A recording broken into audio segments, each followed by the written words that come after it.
we talked about a lot of things, about consciousness, about thoughts, about energy,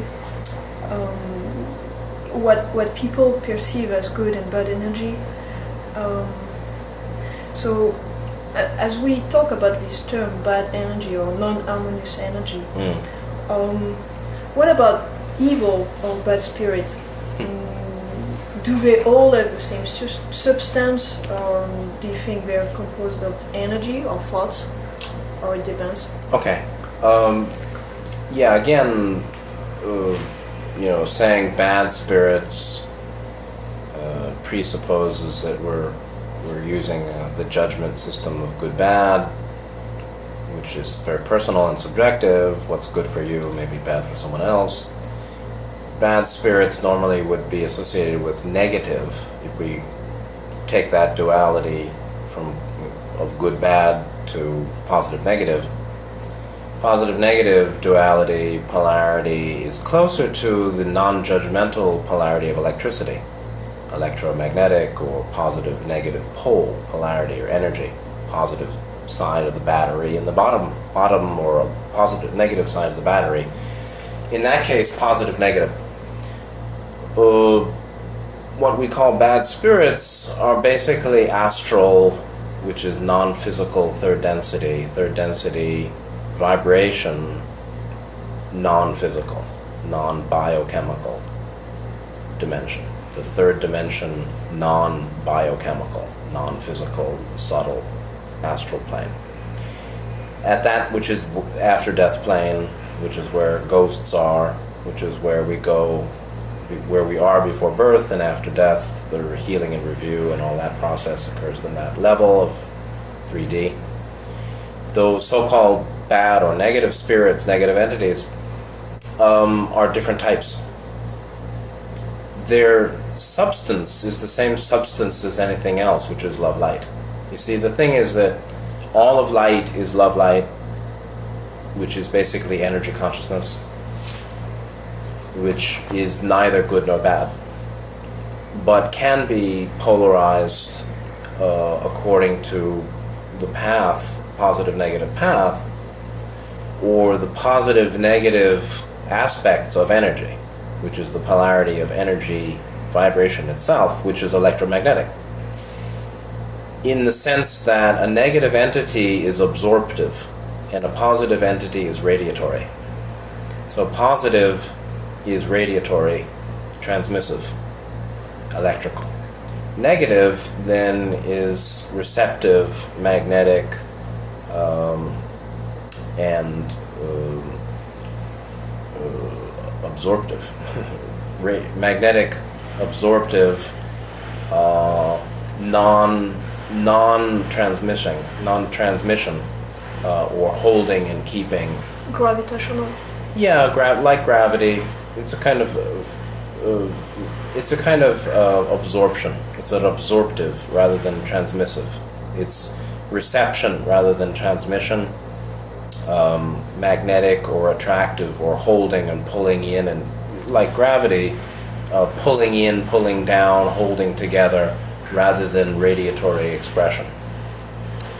So the negative path, which is human level 3D and 4 and 5 and early 6 density, those two paths, positive, negative, service to other, service to self, path of love, path of separation, path of unity, path of control, can be seen as positive, negative in the electrical sense, in that the positive entity is radiatory, the negative entity is magnetic or absorptive.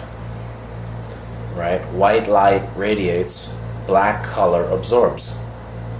The positive path is love light, the negative path is darkness, shadow or obscuration of light and absorption of light. So the negative entity, a high-level negative entity, is like a black hole. Now, what we call bad spirits can be negative entities who are ensouled with free will, who've chosen the negative path, but they live on the astral plane. They can be fourth density negative entities. They can be 3D souls who are black magicians. They can be also thought forms that we call negative, but they're not ensouled beings. They can be elementals, which are beings, but their consciousness is like a mineral, meaning not even at the level of an animal. They're very primitive consciousness. They have consciousness, but not much. And they can be controlled by negative entities. And so they can appear as negative. And so there are thought forms that we call, thought forms which appear to be like an entity, but they're not really an entity. They have some kind of autonomy in that they can move around a bit like a cloud, and they're attracted to that which supports their being, meaning thought forms associated with violence are attracted to humans of violent mind. Thought forms associated with lust are attracted to humans with the consciousness of lust, behavior and consciousness. They may be called bad spirits, but they're not really bad spirits. They're just the flotsam and jetsam of the astral plane. Then there are negative spirits or negative service to self entities. They themselves are a consciousness energy blend, like we are. They too may have body, mind, spirit, meaning they have a form, they have a consciousness, and then there's a higher self, or there's a higher being. If it's not, an elemental has a there's not much of a higher self there, really. They're sort of in between a rock and a plant in terms of their sense of self or their selfhood, a rock and a plant. So there's not much of a spirit complex there. But for any negative entity on the astral plane, there's a body, mind, spirit complex there too. They have that too, which means they are a being of a certain energy consciousness mix. The energy is ultimately body. I mean, you see, everything is energy. You can say that consciousness is energy too. Consciousness doesn't exist independent of energy, and all energy is sentient. So all energy has a certain consciousness associated with it, or sentience. But not all entities have an individual higher self. So the individual spirit, body, mind, spirit complex, the spirit portion, is either a group oversoul, like with plants and animals, or an individual entity oversoul, like with human and fourth and fifth, sixth density, having a higher self, a particular individual higher self. Actually, it's not necessarily one higher self per one body, mind, spirit complex or human. Every human on the whole planet has a separate higher self. Not necessarily. Many humans may have the same higher self.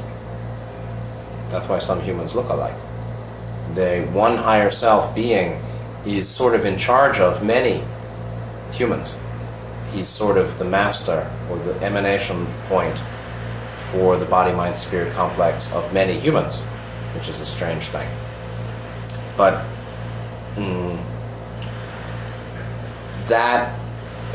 the body, mind, spirit complex is itself all energy or light. There's the light energy or the matter energy of a body, the lighter or subtle energy form of mind, the mind body, and then the subtle energy fields associated with consciousness or spirit.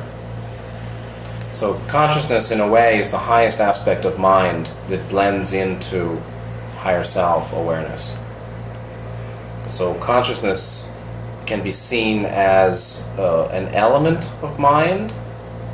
It can also be seen as the basis of mind. But consciousness itself is more of an element than it is an essential aspect of our being. Meaning, the higher self is beyond consciousness. Seventh chakra is beyond consciousness. It has awareness, but it's non-dual awareness. Therefore, it's not technically the same as what we call consciousness. Consciousness means there's implicitly a subject and object. I'm conscious of you. I have consciousness of this. He is conscious. There's a subject and there's an object to be conscious of. I'm conscious of my body. I'm conscious of my thoughts. There's an I, there's an object, body or thoughts. There's the means to the knowing, which is perception or consciousness. That duality goes away at the level of higher self. That duality is the result of naming activity, or is associated with naming activity. When there's no more ignorance about consciousness, or when you see that consciousness is empty too, like the Buddha said, consciousness, even consciousness is born of ignorance. When the true nature of consciousness as an aspect of the one and not a separate thing is realized, then the entity goes into awareness and there's no more subject-object consciousness. So the negative entity on the astral plane, if it's a being, an ensouled being, which would mean a 3D negative or 4D negative being generally, has body, mind, spirit complex. They have their own higher self too. Sure. Every being, including, starting from plants and animals, has a higher self. That's the beingness of the spirit complex. Body, mind, spirit complex. The beingness or being of the spirit complex is the group or individual higher self. So negative entities, astral plane entities have that too, have a higher self being. If they're third or fourth density, they have an individual higher self, as far as I know. Plants and animals may have a group oversoul or a group higher self, which is not as individuated as the human and above. So it's just that some of what we call bad spirits are not even ensouled entities. They're thought forms or elementals that are not quite conscious of the astral. Yes, I have read some documents, I don't remember when, which was talking about some astral being which were not being, but just like empty bottles. Yeah, these are sort of related to thought forms. There are shell entities that are basically combinations of astral matter. See, the astral plane, like the physical plane, has a form-based aspect of it, right? So we here on the physical plane and the physical body have a body, physical body. That physical body is the stuff of the dimension, the stuff out of which creation, artifacts are made. Likewise, on the astral plane, there is astral matter, or astral constituents, components, which can be combined, which have more livingfulness than a piece of plastic or some dirt. They have more kind of consciousness, that's activity, or lightful energetics. They're more energetic, but they may not be a being either, or that's not a being. It's just a body. It's like if you cut off a physical arm on the astral plane, the matter of that astral arm can be recombined by a magician. He can basically astral forms dead astral shells, a shell or an astral energy form. Astral energy is astral matter. That's the point. Energy and matter are the same. So we say astral energy, it is astral matter. The matter of the astral plane is an energy form, which is light. For us, it's just invisible. But that energy or astral matter can be recombined by negative entities or positive entities to do this or that, which is sort of like animating a corpse. It's not really a being, it's a body, but it's been retooled and reconfigured and has a certain mind aspect or consciousness aspect, but it's not an end-soul being. It's sort of a zombie. Like, we could compare it like the story of Pinocchio with wood. From one being, which is a tree, it's converted into wood that can be made into a being, even though that being is not living. Yeah, you could say that. Yeah, I mean, you cut down the tree and you plane it and you can make a little house. So that tree can become a house. It's similar to that. It's like animating a corpse, I would say. Or, taking a handful of dirt and spitting in it and fashioning it into a human being and blowing the breath of life into it. Mm-hmm. God made man like that, they say. It's that similar kind of animation, inspiration, living full spirit breath, energetic energetic investment, an energy, sort of a mind, robotic mind function invested into combined astral matter. Yeah, it's like in some mythology, it's called golem. Something like that. Yeah, it's sort of like that. Okay, so that would be more like astral golem or astral. Something like that. Yes, succubus, things like that. Yeah, Succubus. Yeah. There are all sorts of strange things on the astral plane. It seems, but they're not all ensouled. They're not all third density entities. But there's all sorts of things. I mean, there are the astral shells of dead animals, right? So a dead whale that may be near harvestability, moving into third density, right? That whale was very developed. It was a 120-year-old whale, and he dies, and the consciousness aspect goes back to a higher self, but the astral body eventually disintegrates after the life thread or the consciousness thread goes out of that body too. Now then you have basically a decaying whale astral body. That decaying or breaking apart like in the dirt, like we have a physical body in the dirt. I mean, some black magicians dig up dead bodies and do things with them also. It's like that. Do you think this kind of shedding of the shell, we could call it, when one dies, could have some specific meaning? I'm thinking about this human culture of symmetry, or elephant gathering at one point to die.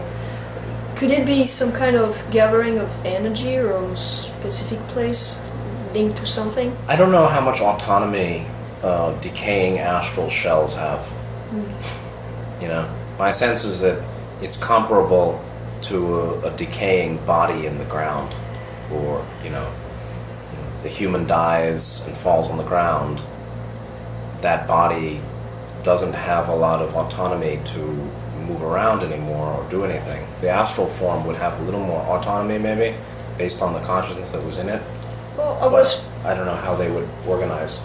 I was thinking about the fact that elephants go to one specific place to die, but they don't live there. But us human, we build cemetery and we live nearby, and we go back to this cemetery to cry our dead. And do you think there may be some kind of wrong perception? Maybe we shouldn't go back to these places where the body are meant to be addressed? In terms of energy, maybe there's some kind of accumulation. I think that in general there's not much astral or emotional investment that causes a reanimation of dead human bodies by people going to cemeteries. I think more so of an issue is the grieving family emotionally holding the entity in their astral body, or attracting them while they're in their astral body, making it harder for them to go out of the astral body and move to the next level. That's an issue for sure. I just don't think that humans visiting whatever they think is there in the cemetery, which is basically a coffin and decaying flesh, There are entities in cemeteries, of course, but that's not the person who died is usually not there. But I don't think that there's any great investment in the physical matter occurring. Black magicians, however, play around with dead bodies and do things, and to try to whatever goal they get from that. Yeah. I was thinking about this, what you call, I think, human distortion, and the fact that sometimes we have habits that come from the past and we don't really know why, and we think it's good, but it may actually play against us. I mean, here in Asia, a lot of people do this bye-bye day, and I don't see a lot of cemetery. So cemeteries. Yeah, there are some cemeteries. But a lot of people here, some people are cremated here. They don't have a lot of space. So, yeah, well, certainly a lot of human views about death and the processing of the body after death are very confused and distorted. So, but I think that the real issue is the emotional pull of the family and friends left behind, making it harder for the soul in their astral body to get out of their astral body and move along. Your question here is, can we say energy is consciousness? Again, all that is manifest is light, which is energy, but it's more properly love light or light love, which is vibratory energy, or energy that is vibratory.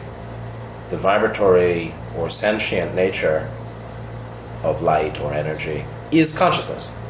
So energy or light being vibratory is conscious, and consciousness being sentient is energetic. So is, the mind-body-spirit complex, is it separate from consciousness? Well, again, it depends on how you use the word consciousness, right? As one of the 5 skandhas, consciousness would be basically a function of mind, or an element of mind in mind-body-spirit complex. But it's not life. It's not the living quality, the spark of light or fire from higher self. That is the difference between life and death, physical incarnation or finished.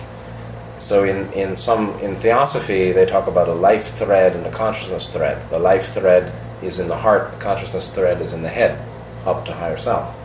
It's not exactly up into the sky, it's basically up or to that other dimensional reality, in two threads or 2 points of connection, head and heart, consciousness and life.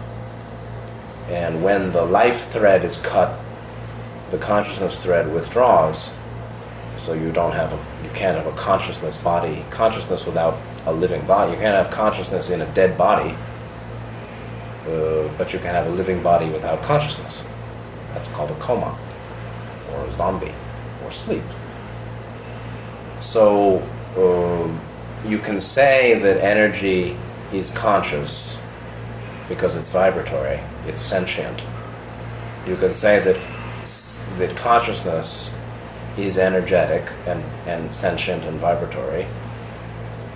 You can say that consciousness is also a function in the mind only, and it's a limited function, although it's the overarching illumination, the function of illumination in mind. How it is that there can be perception, or how there's recognition of perception, right? Perception may be a perception of form, body, a perception of sensation, feeling in the body, a perception of mental formations, a perception of consciousness itself. But what's perceiving? Who's perceiving? You can say that it's ultimately awareness. Infinity is using perception. The seer, the knower, the one, the beingness, is perceiving by way of consciousness. is recognizing by the light or illumination of consciousness. So the illumination of the sky of mind, by which perception of anything can occur, that illumination is like consciousness. But the source of consciousness is the sun, or the source of the illumination of the sky is higher self. And so there's again, we're splitting all these things up that are one, but we can say that consciousness as just an aspect of mind is not, so there's the consciousness of a being, and then there's the consciousness of energy itself. The sentience or vibratory quality of energy or light itself is consciousness, right? The sentient quality of light is the consciousness of light. Consciousness also can be understood as just one of the functions of mind, which is in many ways the most important function of mind, or the illumination, the illuminatory, the radiant self-reflection, reflective quality of mind that can perceive is consciousness, which itself is basically a product of the vibratory nature of light, but it's the same as the vibratory nature of light. So there's different ways of saying that. And then you said, or is thought consciousness? Again, in the Buddhist system, thought is different than consciousness. But thought is a product of consciousness. It's the perception of thought form that is thought. Perception itself is a form of thought. And perception itself is a form of consciousness, meaning it's a function of mind knowing itself. Mind perceiving is mind's self-consciousness.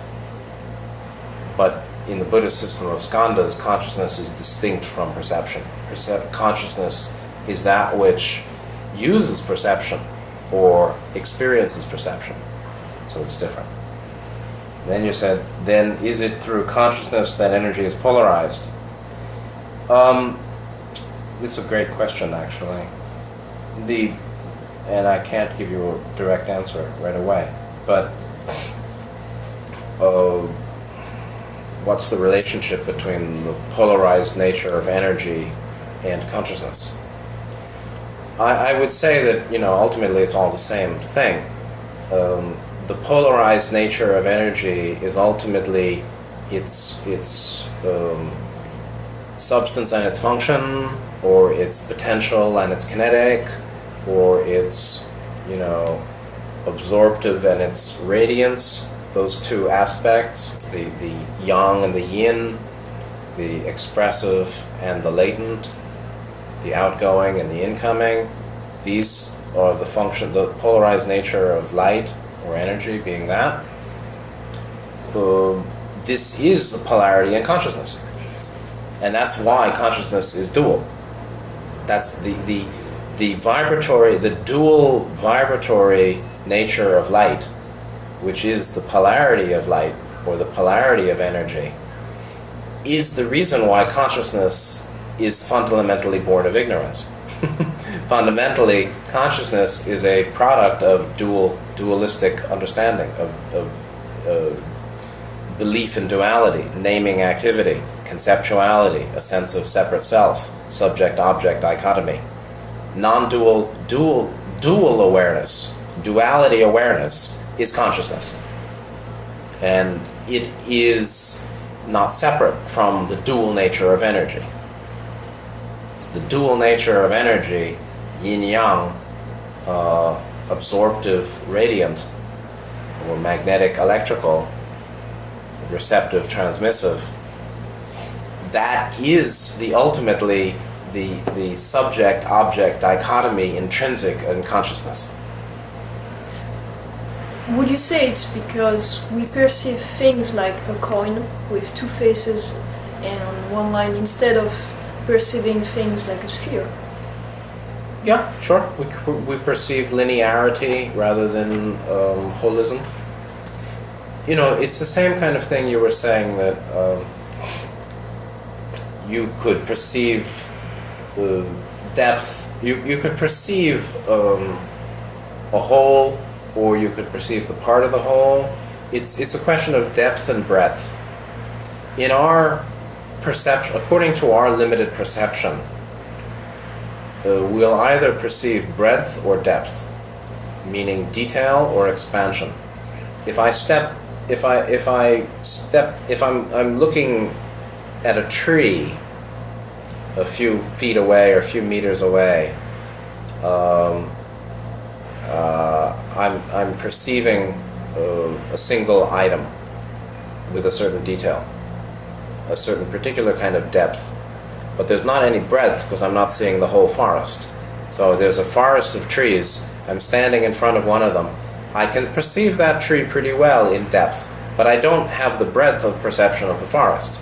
Only when I step way back, I see the whole forest. Then I have the breadth, perception of breadth, broad, expansion, consciousness of an expanse, or breadth, breadth. But I don't have the detail of depth anymore. Higher self, being in non-dual consciousness, sees depth and breadth simultaneously according to whatever it wishes. Meaning it can see the whole forest and the microscopic detail of any one tree simultaneously. Now that's seriously higher dimensional awareness or consciousness. It still may be called consciousness if there's the awareness of a perceiver or belief in a perceiver. There can be an awareness of a relative subject and object, but an understanding that that's a trick of perception. Mm-hmm. You know, the higher self can experience time, but it knows that that's the product of limited perception. And so it can perceive depth without breadth. It can perceive breadth without depth. It can perceive one thing in detail and nothing else. It can perceive all things together in detail. But it knows that those are all functions of perception and ultimately dual consciousness. So the vibratory nature of light is the cause, or is no different from the subject-object dichotomy of consciousness. This is a very subtle, interesting point. But a higher self, being free of dualistic consciousness, no longer believing in the subject-object, in the perceptions of subject-object duality. You see, it can still perceive subject-object, but it doesn't believe that it's real, or it knows that it's just the function of limited perception. Without limited perception, there can be the perception of both subject-object and all is one non-duality. And that's freedom from consciousness. So he has the perception of the emptiness of... Yes. Of it. Yes. Form is emptiness, emptiness is form. Form is emptiness means what appears as solid is not solid. It's more illusory or twinkling, like twinkling light. Meanwhile, that emptiness appears in the form of solid objects and dual, distinct forms. So in Buddhism, there's also the phrase, things are not as they appear, nor are they otherwise. So things in and of themselves, the object in and of itself, is in itself much more than how it appears. Things are not as they appear. What they are is more than they appear, and what they appear to be is only a small aspect of what they are. However, nor are they otherwise, meaning the true nature of things expresses itself in the limited appearance. The limited appearance, or how they appear, things as they appear, is a manifestation of the greater being of what they are. It's not the totality of what they are, but it's not separate from the totality of what it is. So it's like, if you put your hand out and you see 5 fingers and you say, 5 fingers, you're not realizing that that's an arm, that's a body, it's a human body. You're just saying, 5 fingers. Things are not as they appear if you only see 5 fingers and you think that it's only 5 fingers but not a hand and an arm and a torso and a body mind spirit complex and a being and a higher self and God manifesting through all that, then you don't know that the thing of hand as it appears doesn't capture what it really is. However, the totality of what it really is appearing through the limited form of the hand or the 5 fingers. So things are not as they appear. The true nature of what you perceive as 5 fingers is a whole lot more than 5 fingers. However, the true nature of that which is appearing as only 5 fingers is appearing through itself as 5 fingers. But that is not the totality of what it is. But what it is not separate from its limited appearance. It's a limited appearance. It's not the totality of what it is. And any concretization in your mind, reification of emptiness as a thing, is also just another form or limited perception. Meaning, if you think you understand emptiness, like I'm explaining it, if you think that that's the true definition or a total explanation, that's also wrong. That's also another kind of form. Emptiness is form. Form is emptiness. What it appears to be is a limited version of what it truly is, and what it appears in a solid form is not really solid, and it's not really eternal, and it's not really separate from anything either, and it's much more than that. However, your conception of what it is, much greater, is also just a conception. And that's yet another limited form. It's the limited form of your conception of emptiness. The limited version, your limited understanding that comes from your limited perception of what you're terming emptiness. So, it means totality expresses through the apparently limited. But the apparently limited is an expression of totality. And therefore, you can see God in the grain of sand, that kind of thing. But the grain of sand is also a grain of sand. It's also infinite, it's also infinity. So Ra said, in each infinitesimal part of yourself resides the one infinite creator in all its power. But we're still making a distinction between an infinitesimal part of yourself, meaning a little tiny part of yourself, or the many tiny parts of yourself. We're still saying that there's a distinction between tiny little parts, many tiny parts of yourself, and the infinite creator. That's limited perception that gives us the duality of part and whole. That limited perception, or that perception of part and whole, which is, it's lovely philosophy, in each little part of yourself resides the infinite creator in all its power. But that still comes from dualistic consciousness of part and whole, little and big, limited and unlimited. That's, you can say that's we're talking about unity. But you can see how unity is based on belief in duality. To say that there's a part and a whole, but it's really one, is basically based on belief that your perception of part and whole and little and small are real. Even the perception or belief of part and whole are limited perceptions too. So to argue about unity, that's why Buddhism doesn't really talk about unity. True Buddhist teaching doesn't talk about unity, because it's simply a counterpoint distortion to the distorted perception or belief in separation or duality. You can't really have unity because you don't actually have separation. Duality is a fantasy. So our conception of unity is also a fantasy. It's a complementary fantasy to the previous fantasy of duality and separation. But they're both ultimately empty of essential nature. That's why Buddha didn't talk about unity. And he didn't really describe enlightenment or Nibbana, other than saying it's the blowing out of the flame of grasping and ignorance. But it's surely non-dual. But it can't be called unity. It actually, of course, cannot be described. Mm-hmm. That's why it's called absolute view. And that's why Ra says intelligent infinity. When you were talking, I had this image of an iceberg, which with the thing that we only perceive the top of it and right. not what's under. Would you say that human beings are are in the same way. They're like the tip of the iceberg of Yes, the yes. logos body. What Yes. I mean by that is that Yes, yes. we talk about the etheric. Can it be that Yes. a human being is this top of the iceberg and we only perceive that, and there's so much behind everywhere? That's a fine way of looking at it, absolutely. Yeah. It's like, again, looking at 5 fingers. If you only see the 5 fingers, you will think, I'm only looking at 5 fingers. Things are not as they appear.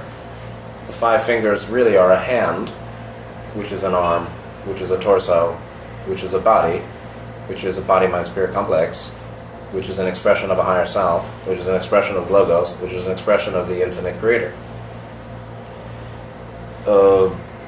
In that way, when we see a human being, we're seeing their body, and we're feeling their mind, basically. We're seeing physically, visually their body, and we're sensing or mind reacting to, mind influenced by their mind, their personality. So that's really limited. I'm seeing a body, I'm seeing bodies, and I'm feeling very little, just a little bit, sort of, the effects of their mind. But who are they really? Right? So you see their body and you feel a little bit their mind or personality. What you're really looking at is a body-mind-spirit complex, meaning there's a rich field of mind. There's a rich energetic field, energy field, that we call mind or personality, which is made up of the 5 skandhas, but includes past lives and includes soul, and has an access to something called spirit or higher self, which is completely not even in this world, which is very, very subtle and enormous and great and vast and wonderful and rich in potential. That is also at the heart of that invisible mind-body-spirit complex, which stands behind the visible body and the sensed mind. And behind the higher self is more the logos too. And behind the logos is the galactic logos. And behind that, or not really behind it, but as the overarching radiant field within which it exists. You see, we look at the Earth and we see it as a planet in the solar system. That too is like the tip of an iceberg. First of all, it's only a 3rd density. Secondly, it's only this solar system. What about the other solar systems that are associated? What about the other complexes of solar systems that are associated? And that's just 3rd dimensional view. So you've got multiple interrelated solar systems that are all 7-dimensional and have all sorts of subtle relationships to each other. That's deeper into the iceberg. So, but it's very much as you say, we're seeing the visible, the very tiny, tiny visible portion of infinity, basically. And so sometimes I feel that as a wanderer, when I meet another person who's a wanderer, sometimes it's their group meeting me. I feel their group behind that person, meaning that person is a front for their group meeting me. This happened before. It's not like the whole group is there, behind his head or something, but there's some sense of he's a representative of his group, as everyone in a group would be, not just one. And as one, a representative of the group is with him, as with all representatives. And then I can sense that I'm meeting the group through the frontispiece of that particular person who's a member of the group. So I'm meeting the group. Hello. And so that's similar, that there's the visible frontispiece, and then there's the superstructure or invisible backdrop to that, which is boundless, basically. It's actually boundless, endless, unlimited. Even in a group, you have 10 people. What's the limit? It's not the limit of body, it's not the limit of mind, it's not the limit of the higher self. it's the limit of what? The essence of those higher selves of the 10 people? That's pretty great, you know. There's a lot there. So, that's the way it always is. We're basically, you know, we're like little ants walking up down the wall, and when you hit another ant, there's a little kind of click with the little sensors, you know, touching each other, and then they go on their way. Yes. And there's this whole huge backdrop to that very minimal physical communication or contact. The backdrop is endless, actually. So, can we say that whatever we do or think, we are constantly moving and living through a stream of energy, consciousness, light, love? Yeah. It's the ocean. I mean, basically, Ra said, you are dancing thoughts, pointing to the fact that a body-mind-spirit complex is a love light, is a vibratory, radiatory, love light field, conscious and energetic, that is in the mind of the infinite creator. Mind born, mind created of the infinite mind, intelligent infinity. Thus, we're swimming, or we walk through the ocean of infinite love, of vibratory love light, conscious energy, sentient light. That is the seven-dimensional creation through which we walk, of which we're aware of only a very tiny portion of the third density visual spectrum, basically. Yes.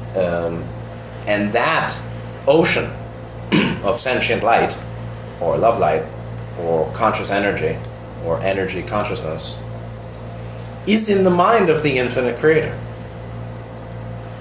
Because all of it is an experience of what is not. It's an experience of finity or limitation or form or differentiation, which appears to be that way. But it's ultimately not that way. That's just the appearance of it. And yet, its essence is not separate from the appearance. It's just that the appearance, like the tip of the iceberg, is a distance from the bottom of the iceberg. And if you perceive the tip of the iceberg, or the top of the iceberg, or the above water portion of the iceberg, because of our limited perception, we're seeing depth without the breadth. We're seeing the particular instead of the whole. We're seeing the particular of the above water portion of the iceberg. We're not seeing the whole of the totality of the iceberg, which includes what's not seen under the water, which is basically all that's outside the visual spectrum. And all that's outside are very, very limited mental, sensing, thinking, awareness, consciousness. So that very, very limited aperture of perception, of thinking, sensing, feeling, and seeing, hearing, is a tiny portion of the totality of the iceberg or creation as it is. And that whole is the ocean of love light, infinite love light. But that itself is within the mind of the infinite creator. So it's love light as the product of infinite love will, infinite free will love, which is simply a thought in the mind of the infinite being. That's why they say you are dancing thoughts. The dancing is the radiatory, vibratory love light. The thought is the fact that it's all simply a manifestation of infinite free will love, or loving, sentient, aware will, self-aware will, or infinite will awareness, infinitely self-aware will, which is the mind of the infinite being. That's why it's thoughts, dancing thoughts. So it's the ocean of dancing sentient light, which is a thought, which is basically a tapestry, a majestic tapestry, a grand tapestry of the mind of the infinite. And that's what we live in. Thank you. Yeah, Thank you. You're welcome.